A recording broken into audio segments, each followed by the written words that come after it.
Thank you. Right, so in the famous words of Ronald Reagan, I'm from the government, I'm here to help. Right, sort of. What is the BBB? So the BBB is basically the UK's development bank. So we're the equivalent of KfW in Germany, or BPI France in France, or the Small Business Administration in the US. What we do is we are fully owned by the government, and we're here to provide support. So we're part of the ecosystem that Karen just talked about. So in general, we help all types of small businesses, not just the scale-ups. We help startups, as well as the scale-ups, as well as people who just want to stay ahead, people who are basically pottering along. But today I'm going to focus on the thing in the middle, which is the scale-ups, and talk to you a little bit about the kind of support that we have made available. Now, for those of you who are entrepreneurs, it is worth saying that the British Business Bank is a wholesale bank. What that means is that we work through partners, right? So you can't actually come to our website and apply for funds directly. You have to go through one of our fund managers.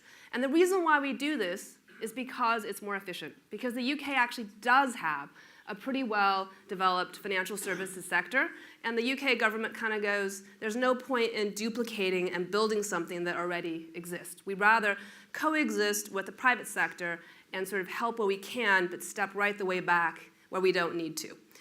So in particular, I'm going to talk to you about the enterprise capital funds and the venture capital catalyst. Both of those are designed for funds. But first, I want to talk to you about why we do this. I mean, I think we've talked a little bit about how venture is the lifeblood of the economy.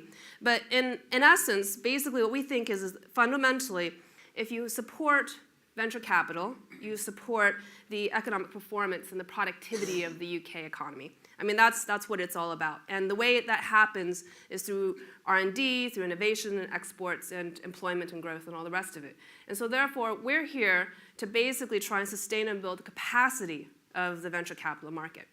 Now, one of the things that's very important here is there's money and then there's capability. As we've just seen in Karen's presentation, there's actually increasing amounts of money coming into the sector. Actually, to some degree, going all the way back to the Macmillan report, US institutional money has been coming into the UK for decades, literally decades. I mean, in some cases, US pension funds put far more money into the UK ecosystem than UK pension funds do, and have done for literally 20, 30 years now.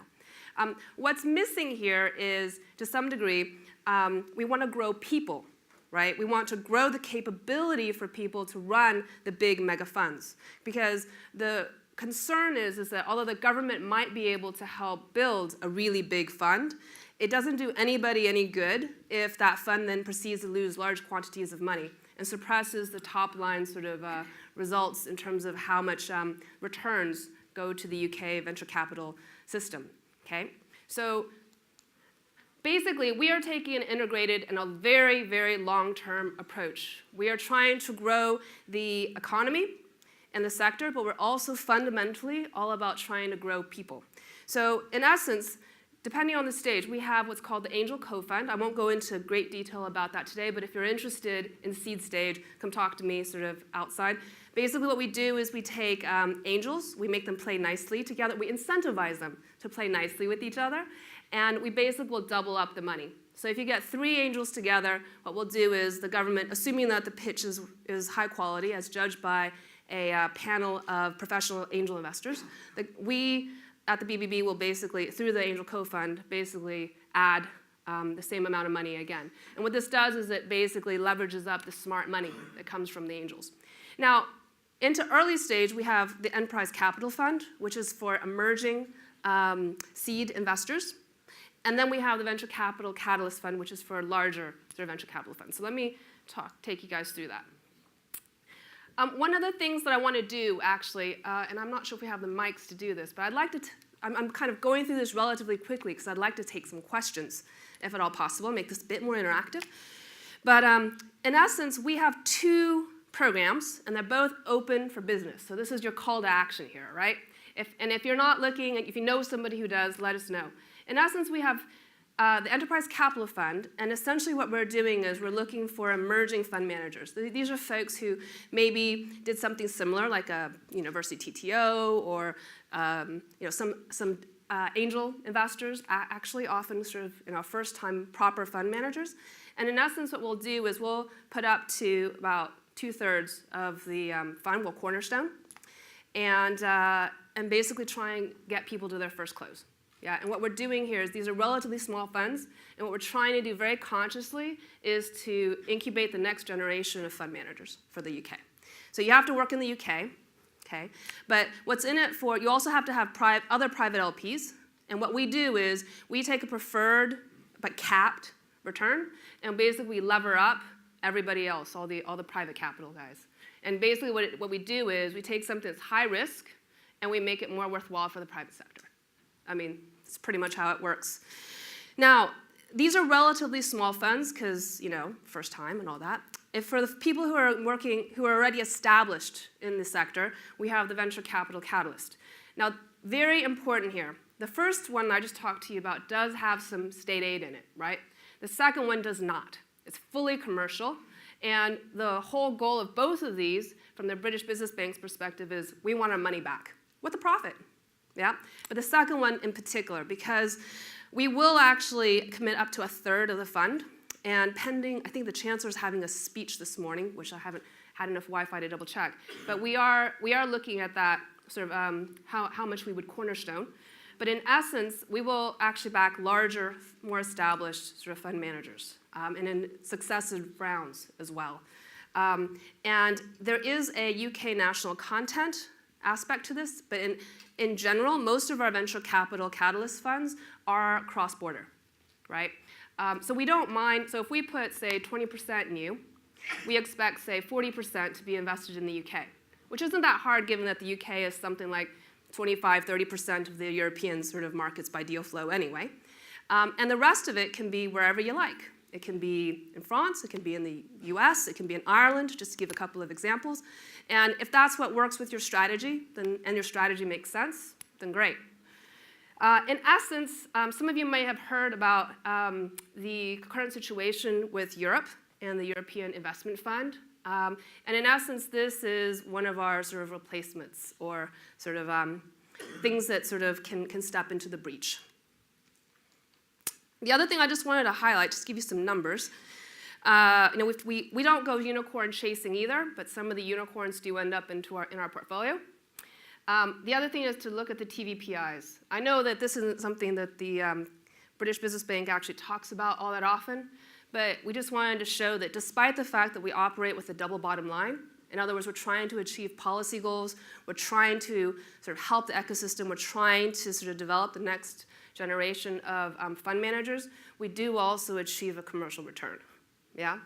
And that this is just as important because at the end of the day, we think that the market gap in the UK will be best closed when institutional investors see that you can make money and on a risk-adjusted basis in the sector. And then at that point, we, the UK government, can pull back. We'd be very happy to do that, actually. And so therefore, it makes no sense for us to do anything that's uncommercial because that's just going to make it less likely that private capital will sort of flood into the market thereafter. Okay, so I think that's my last slide. Oops, nope, back. I thought I've got about 10 minutes. Is it worthwhile to take questions, or are there questions, or I can also give the time back? Please. There's an obvious political risk to any government investment. What if there's a government change and we get Jeremy who decides that there's Very good question. So the question, for those of you who couldn't hear it, was there was political risk. What if Labour gets into power and then decides that they don't want to support the venture capital sector anymore? For what it is worth, we are, the British Business Bank, or rather UK, development banks in general, sort of across multiple countries, generally have bipartisan support. And indeed, if you looked at the manifestos of the last, both 2017 and 2015, all three major political parties were just they all agreed that the British Business Bank should have support. They just disagreed about how much. And indeed, Labour wanted to give us more money. The only issue with that is, and some of you who are fund managers will understand this, it's actually not that easy. There is such a thing as having too much money to get out safely. So there is that actually is a thing. And keeping in mind that we do actually want to achieve commercial returns, and that we see the bottleneck in a lot of cases being sort of having the right people who are ready to take the money up. We don't actually want too much money because we don't want to flood the market. We don't want the market to be dependent upon us. So to be honest, that would be my concern if, say, Labour came in. We're genuinely not worried about being put out of business because pretty much every country needs a development bank of some sort. They might change our name.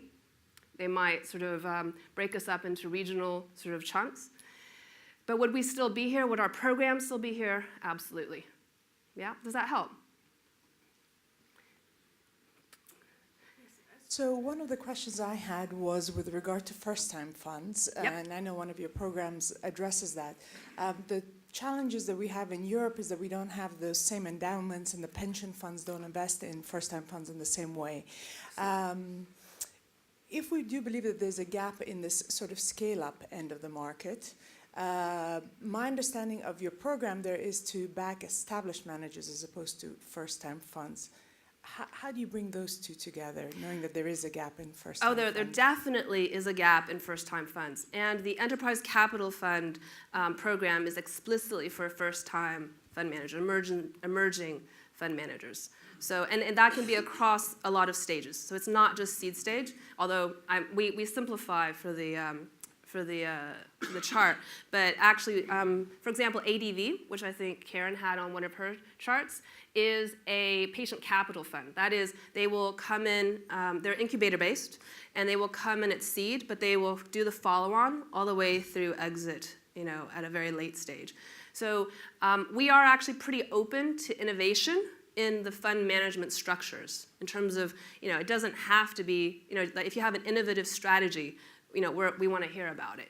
Now, with regards to growth capital, you're right. Growth capital, which is particularly defined as investment in companies that are older than 7 years.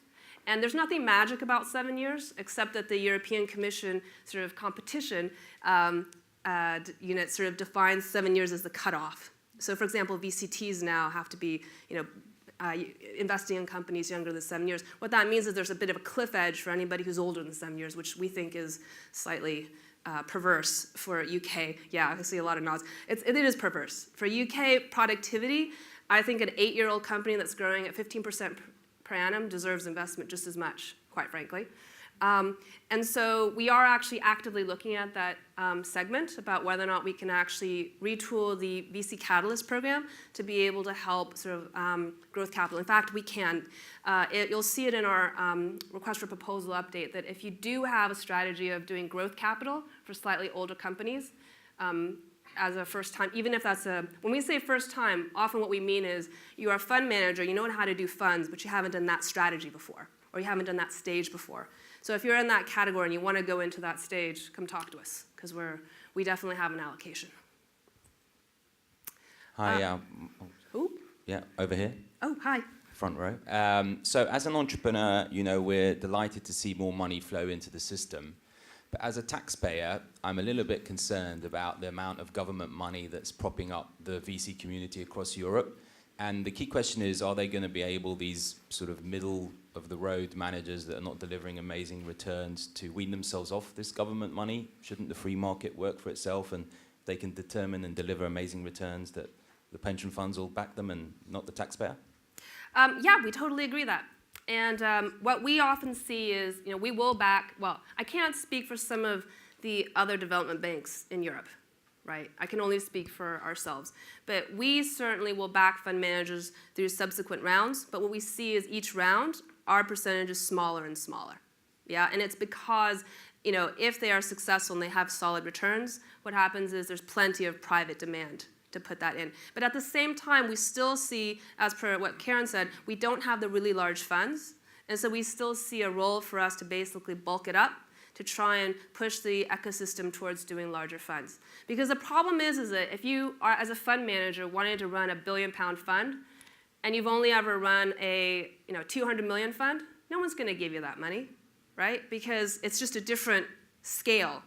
And so if we can help you get to a 500 million pound fund, that gets you closer, so there's going to be, that someday you might be able to do the billion pound fund. You know, even if, yes, you're getting plenty of sort of private sector demand, we still see a role for ourselves there. But our long-term game is to have funds where they don't need us anymore. That's what success looks like for us. I mean, we've got plenty of other things to do with. There's always the next generation of new fund managers for us to support. We'd rather do mostly that than sort of the, but we also want to reassure fund managers that we're here for them, and that as they do subsequent rounds, we will not sort of fall away necessarily because we provide the stability. It's a balancing act. Does that make sense? And the other thing I would say as a taxpayer is the British Business Bank actually earns a return greater than the cost of equity. So we actually put money back into the exchequer. Yeah, and it's because we do fully commercial investing. So the profits we earn all get plowed right back into the system. Are there any other questions? Right. If not, then I'm going to try and not take this and pass over to the next person.